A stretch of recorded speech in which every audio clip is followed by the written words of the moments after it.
Optimiser le rendement de l'impôt foncier.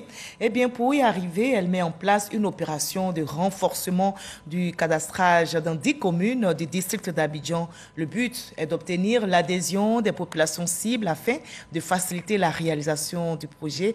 Et le PAGEF, projet d'appui à la gestion économique et financière, soutient cette belle idée. Cher Koné. Sur 322 462 000 km² de superficie que compte la Côte d'Ivoire, seulement 25%, soit 80 000 km², sont cadastrés.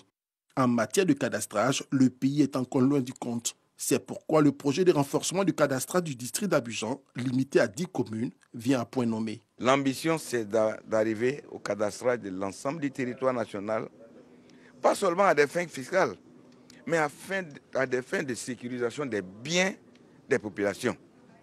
Si vous avez un bien que vous n'avez pas de titre foncier, vous ne pouvez pas avoir de titre foncier parce que le terrain n'est pas cadastré.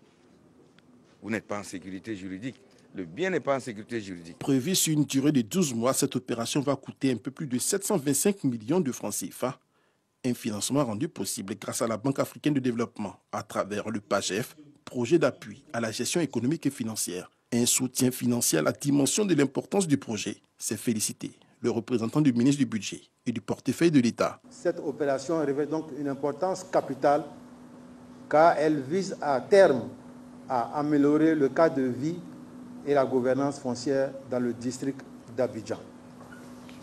De façon spécifique, le projet vise à constituer donc une infrastructure cadastrale de qualité permettant d'éviter les erreurs techniques qui conduisent très souvent, comme on vous l'a dit, à des conflits fonciers.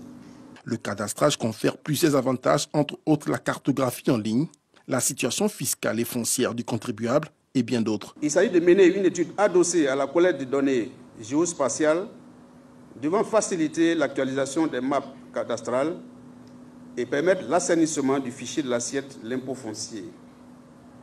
Elle aboutira également à l'évaluation satisfaisante des biens immobiliers et, in fine, à l'accroissement du rendement de ce prélèvement fiscal.